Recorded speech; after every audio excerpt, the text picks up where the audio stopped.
Hi guys, welcome back to the channel. Today I've got 3 replays in the East Alliance Era 3 Premium MBT, the Type 59D.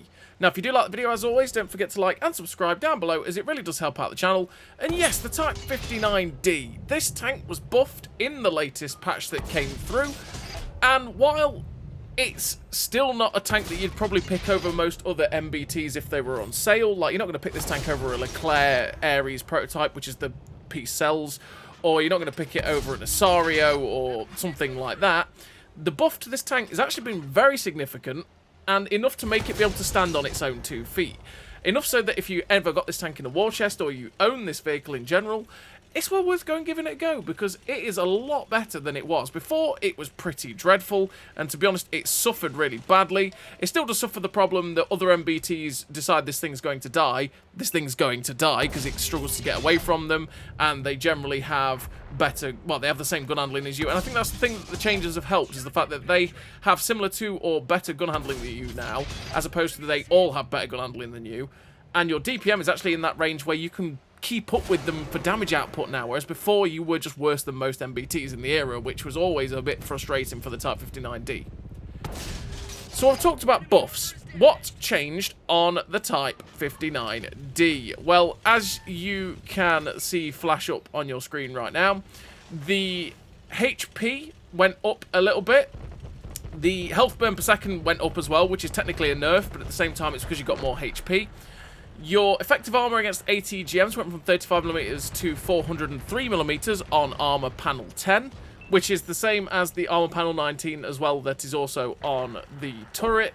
And that is the spaced armour that's on the turret and the upper plate. It means that it'll be a lot more effective against ATGMs. And while the penetration of a lot of the ATGMs is still a lot higher than that value, it means that there's a lot more chance that you could have occasionally absorb an ATGM or have one not do full damage when it pens you. It's just that little bit extra that can help it in that regard, and it will still say 35mm of thickness on the armor viewer, but effectively that's what it stands for against the ATGMs. And on the turret, as you can see with Armour Panel 19, it goes up to 600mm, so if they hit the turret again, there's less likely that they'll do full damage if they hit that. Now, it's a change that's not hugely massive, but it's enough that you can feel that occasionally in the tank as opposed to just getting auto-penned by everything. So you got 48 to 52 degrees a second on the hull rotation speed, so the tank turns a lot quicker on its tracks, which is nice. The rotation speed on the turret also went to 38 degrees a second, so you can snap the gun on target a little bit quicker with the turret rotation too. Your view range went up to 560 so that you can spot for yourself a little bit easier, although it's still fantastic view range as it is for Cold War. Your gun went from 0.28 accuracy to 0.24, the reload from 6.6 to 6.1, and those 2 changes are huge for the Type 59D as well, as that means that this gun is like an absolute laser. It hits the majority of the time on the shots that you want to hit, and it is absolutely filthy, which is like a lot of the guns in Era 3, because most of the guns are like that, and it's something that the Type 59D was. It was still accurate, but it could just derp some stupid shots beforehand, and while it can still do it, because RNG is a thing, right? It means that you're a lot more accurate, and it's something that brings it more in line with a lot of the other Era 3 MBTs, and the same as the reload.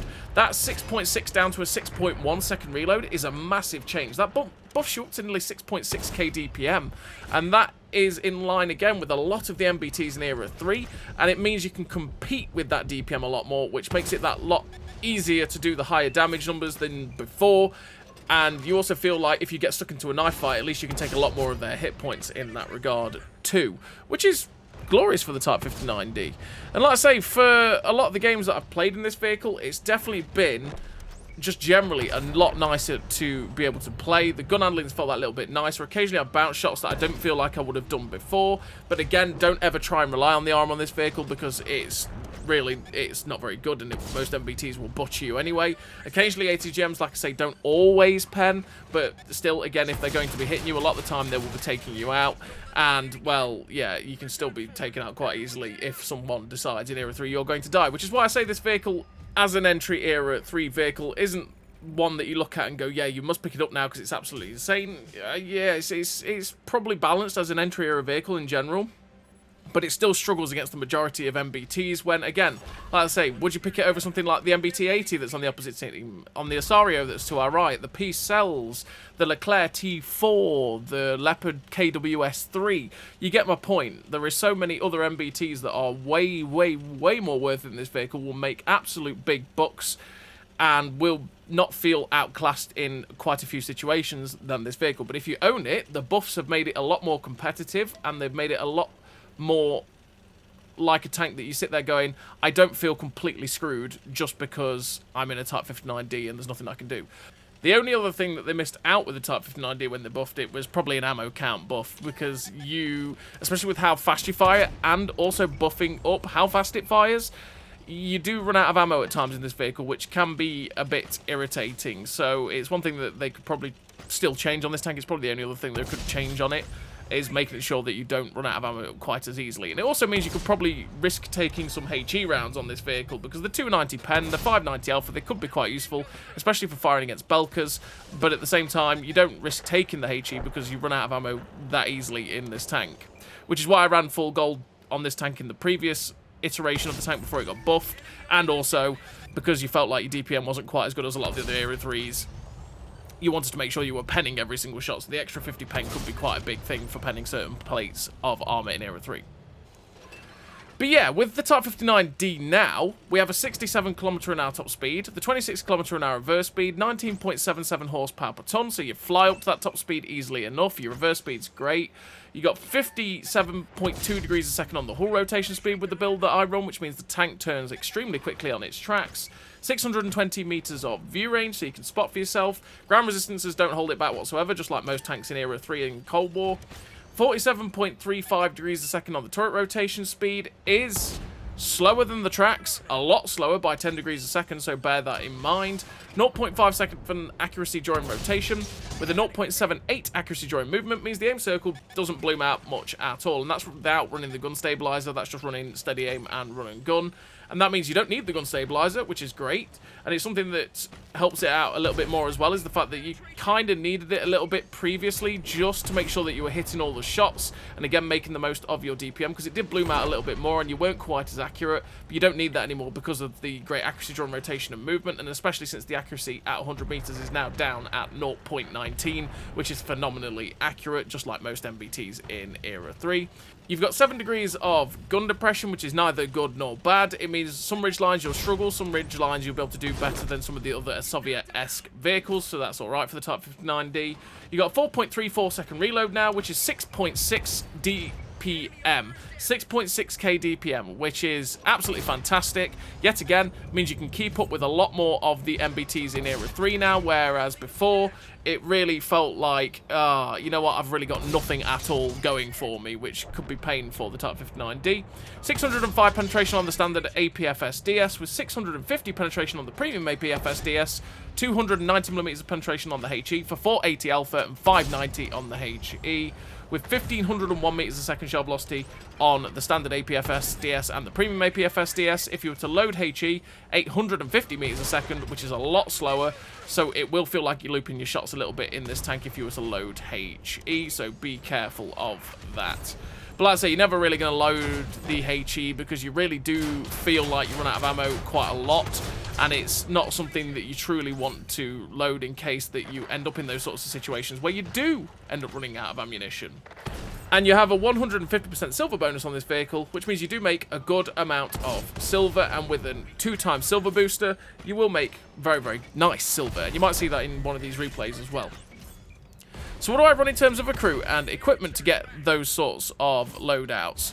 Well, I run Born Leader, Rapid Reload, 6th Sense, Steady Aim, Run and Gun, Rapid Aim, Trap Mechanic, Deadeye, Armour Angling, the Advanced Loader, the Traction System, and Vents. Vents and Loader to get the best out of the DPM, so I can make that as phenomenal as possible, because that is one of the key strengths of the vehicle, and it's one of the only real true key strengths of the vehicle too, as well as having the fantastic gun handling, but what Era 3 doesn't have that.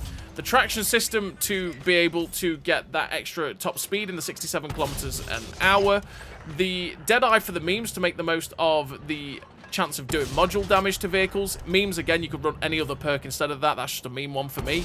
The rapid aim to make the turret traverse better, as the turret traverse on this vehicle can be that little bit slower than the track, so it's something I want to help out. And the steady aim and run and gun, just to get the accuracy during movement down as low as possible, and the general accuracy of this vehicle to be as good as it can be, because that way we're not wasting our DPM if we're hitting all of those shots. And when you run the run and gun skill and get it down to that 0.78 accuracy, that means that you don't have to sit around waiting for it to aim too much, as the aim circle barely blooms out, and you can snap the shots left, right, and centre like you saw in that game. And we finished with the victory on that second game. The 4 kills, 9.8k damage, the 1795 base XP for 1735 assistance as well. The ace tanker for that 1795 base XP. A pretty damn nice game there for the Type 59D on the new match, Saw Beach, which is, you know, the old Khan 1944, but reskinned. And we're on to the third and final replay of this video for Mr. Type 59D, and like I say, playing it, I didn't mind it. Did I feel outclassed by a lot of the other MBTs at times? Yes. Naturally, MBT decides you're going to die, like any of the others generally. You're going to probably die. You want to be that support MBT that is not truly at the forefront of the battle, is constantly pushing out that DPM, that 6.6k DPM, but not taking fire in return, and just trying to whittle the enemies down. You can use the mobility to get to good locations. Like I said, the gun handling on this tank now feels absolutely fantastic, whereas before, it felt just a little bit derpy occasionally for an Era 3 gun, and I say for an Era 3 gun because most Era 3 guns are phenomenal. It felt a little bit derpy at times for an Era 3 gun, and when I didn't quite have the DPM compared to a lot of other Era 3s, sometimes it could be a bit frustrating when it did miss. Whereas you see that fully on the move, that's the worst our aim circle ever truly gets. And because you've got a 1.9 second aim time as well, it just doesn't take very long to aim in anyway, so you can just use and abuse this DPM very, very easily. And I felt a lot more competitive in this vehicle as an entry Era 3 premium than I did before, which is why I say if you own the vehicle, it's going to be a lot better for you playing it, and you're going to feel a massive difference in how it performs. But if it comes back on sale, is it worth picking up? Well, no, probably not. There's just so many other MBTs that play the exact same playstyle and do it a lot better than you, right? So, unless it's free or in an earn-up, then it's probably still not worth picking up. But like I say, it's made it feel more competitive. It's done the job it should do, which is make it a lot nicer to play. So we're on Vineyards here, and we've pushed the JK line, because I never really want to go the AB line on Era 3 Vineyards, because it's just not a good idea. Why? Because their whole team tends to YOLO down the AB line. And that means you die very, very quickly if you do go to a position like A67. It generally doesn't work that easily in Era 3, unless you've got a lot of armor, and even then you need your team to go with you. But a lot of the time in Era 3, as it's Wolfpack Central, our team all YOLOs the HJK or sits on J9, and their team wholly full sends down the AB line, which, yeah, means that you end up going round in circles, as is the case in Era 3. And so you just need to go down the JK. You can shoot across from J4, and again, be that support-ish tank that you can be in a Type 59D. And then you can get some free damage on the people that do go up the AB line, and especially when you've got 1 or 2 people that do go that way from your team, you can assist them by trying to get extra damage, and again, it's free damage when they're not shooting at you. So we're up to 7.2k damage. Our Belka's gone in on this M1 and this other Belka. The Belka's currently reversing with his armor pointing at us, so we get a shot into the M1, so he gets gone quickly. We go for the tracking shot on the Belka, but sadly it hits the floor because we didn't really aim that very well. We go for the RBRT, but we end up hitting the upper plate and bouncing, and on this point going, oh no, but thankfully we get around his side. The RBRT on his side bounces, so we end up bouncing off his side. He's still locked onto us, even though he's got a couple of tanks in front, and manages to get a shot into us, which takes a big chunk of hit points off us. We do get a shot into the back end of him there, and I decide, okay, you know what, he's probably going to die to my teammates now. I'm just going to ignore the Belka and go after this Leopard KWS3. But this is kind of a mistake, because now this KWS3 can quite easily do just what he's going to do here, and that is that he's got fantastic penetration. He's got a great gun. He can quite easily go through us very, very easily, and like a lot of people will do in Era 3, they will see a tank that they can kill. They will just, even though they might lose a load of hit points doing it, they'll just YOLO over to secure the kill. But thankfully for me, this KWS3 isn't pressing the advantage at the fact that he could actually kill me with 1 shot. He shoots at the Malo, so we're going to go over, put a shot through his upper plate, because 650 pen at that angle through the upper plate of the Leopard KWS3 is going to kill him, and that's what it does. The shot derped a little bit there on that McCarver Mark 1. I'm not quite sure why the I'm not quite sure where that shot went either. I didn't even get the hit him and didn't pen him. Occasionally RNG likes to go, well, RNG giveth and RNG taketh, and occasionally you just miss shots that you sit there going, huh? Alright then, game, you know. We're only down to 18 rounds left. They've got 4 tanks left. It's 7-4. And currently the Leclerc and the AMX in the distance are out in the open. So if we can give ourselves this little extra elevation on this ridgeline, hopefully we can get some more shots into them while they're going round our MBT that's over there. So we managed to get quite a few more shots into this Leclerc, whittling him down to a 1-shot. Hopefully get to finish him off. Oh, but the shot just drags a little bit low and misses it. Get the shot into the back of the AMX 40, and this is again the kind of position you want to be in the Type 59D, where you're not at the forefront, but you're using what is fantastic DPM to just help your team get rid of the enemy vehicles.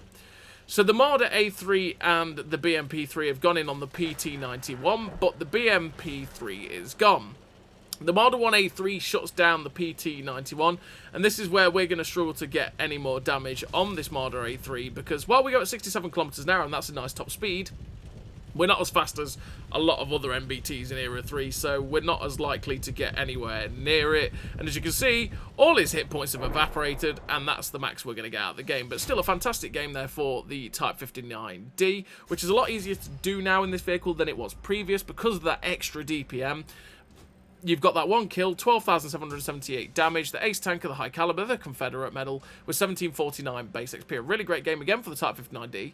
Like I say, the buffs on this tank have done the job of making it feel far more competitive. It feels a lot nicer, it makes a lot of silver, but is it worth picking up over a lot of the other MBTs that do the exact same job? No, not at all. But if you own the vehicle, at least you're going to have a tank now that doesn't sit there looking at you going, I'm sad. At least now you have a tank that can actually compete in Era 3 a little bit better. So as always, everybody, thank you very much for watching. I'll see you next time.